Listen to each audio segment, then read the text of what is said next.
Almost 40 years rocking the mic.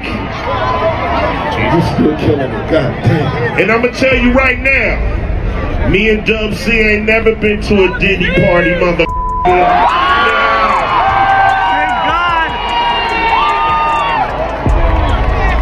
You ain't gotta worry about us on them tapes. You ain't gotta worry about us on them motherfucking tapes. Now check this shit out. For anybody in here that has, I got one thing to say to your ass. What you? I got one thing to say to your ass. If you've ever been to one of those parties, what the fuck you gonna say? But I think you feel better about yourself when you say what needs to be said at the time it needs to be said, and not afterwards where you go home and think, I should have said this. That guy was there, or when I was there, I should have said that, and I didn't. Ice Cube is one of the rare big names in hip-hop openly commenting on Diddy's recent arrest and the controversy surrounding the rumored hidden tapes. According to Cube, the real question is why so many other stars are staying silent. It's not just about playing it safe, it's about fear of what these tapes might reveal. The rumors suggest that these tapes could expose secrets capable of shaking the industry to its core, potentially tarnishing the reputations of high-profile figures who have spent years keeping certain truths under wraps. Cube has also speculated that Diddy might be the target of a coordinated whistleblower effort. So the question remains, who's pulling the strings behind the scenes? Are you surprised at what things are coming out with Diddy at all? Or you like, you have no idea, it's none of my business, you'll live long? Kind of like the mindset. I mean, surprised. How could you be surprised with anything that happens in hip hop? You know, hip hop is the Wild West. So you're gonna have the good, you're gonna have the bad, you're gonna have the ugly. You think he's being targeted, or some of the stuff he's got, there's credibility on what they're coming after him with the tapes and the feds and raiding his Miami home, his LA home? I believe he's being targeted. You believe he's being targeted? Yeah, I believe, somebody, has the power to pull the trigger to make, this stuff, just domino effect happen.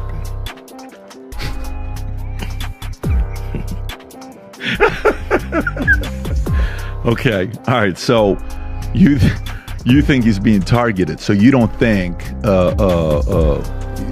Shook said, you can say what you want about Diddy, but Diddy didn't learn to like young boys. He learned it from a man named Clive Davis. He threw Clive Davis in there. It doesn't sound like you're part of that camp. You're part of the camp that you think he's being targeted. I don't know enough to even be able to be specific on any of this stuff. It's just all speculation. I just know he was cool up until a point, and then this stuff started happening. So I believe somebody, like I said, yo, he's our new guy. We on this year or whatever. Ice Cube's recent remarks are far from insignificant. Just last week, Diddy's legal team accused Homeland Security of leaking footage that could jeopardize his right to a fair trial. However, another perspective has emerged from Big Homie CC, a well-connected celebrity bodyguard. He suggests that the leak might not be the result of government action, but rather a growing, profitable side business for certain hotel chains that sell off leaked footage. If true, this could completely shift the narrative and cast doubt on who's really behind the leak. Not shocked, bro. It's a lot of dudes shaking in their boots right now. For sure, bro. Cause it's a hustle people don't know about. These hotel lobbies tell the story for a lot of things. So it's a lot of people who watch them cameras who done made several $100,000 selling that footage. You feel me? So like, especially at TMZ, bro, that's what they do. Like they had the elevator footage of Jay-Z. Yeah. Bro, it's countless. Just like with Drake, with the little guy in the wheelchair. Bro, that type of footage is floating around, bro. And like, it gets purchased quick. It gets purchased fast. So, it's a lot of guys shaking in their boots right now, for sure. I'm not shocked, though. Yeah, they say that Diddy bought the footage for $50K. I believe that Cassie said that in the The lawsuit.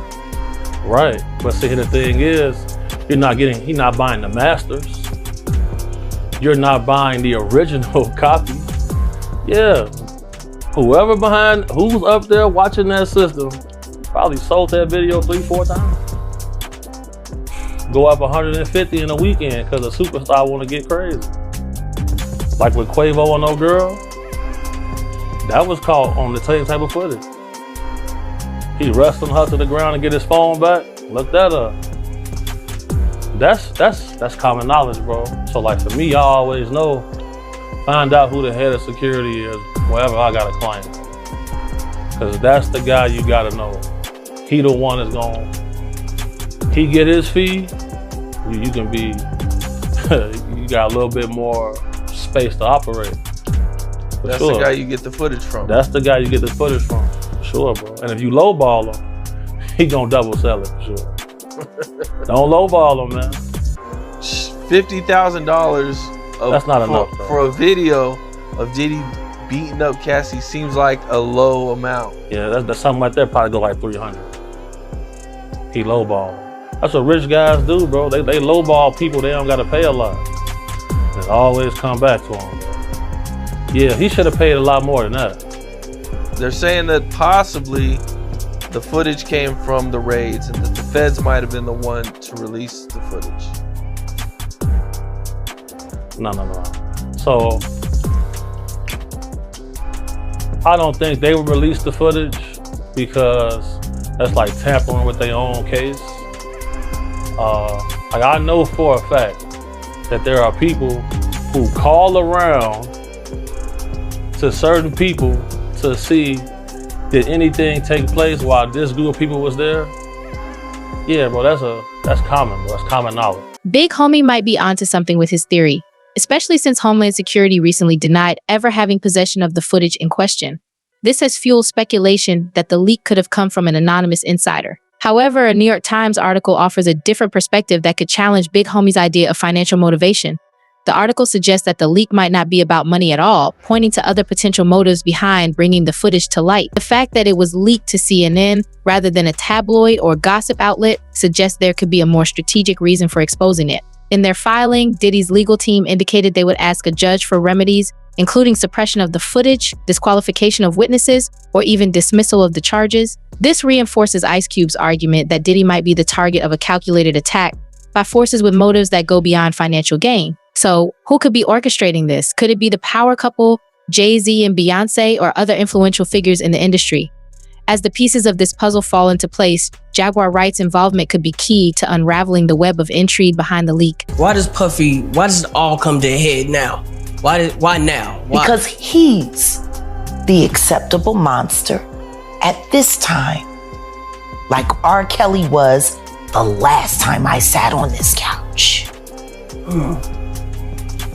So who's next? Y'all don't see the lineup? Yeah, we see the lineup. I'm just waiting to see who's next. Jay-Z is setting Diddy up. Why is everyone having such a hard time? He ain't doing different. He lined up D-Haven, stole his life and identity. He lined up Big L, stole his life and identity. He lined up Dame Dash, stole his life, identity, and took his love. Lined up R. Kelly. He wants to be the one. Yeah, shout out D-Haven. He actually hit us up, wanted to tell this story. You need to talk to D-Haven. Yeah, we need to talk to him. I told you that last year when I put you on the phone with him. You did. And then got ran into and then I got thrown in a hospital.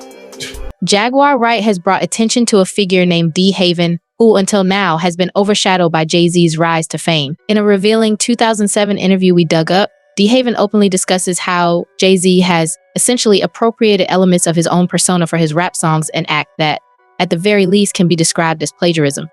This revelation adds more weight to Jaguar's claims that Jay-Z has a history of borrowing the experiences and stories of those close to him, blurring the lines between artistic inspiration and outright theft. In the interview, D-Haven doesn't hold back. He recalls how Jay-Z exaggerated his own life story, claiming to have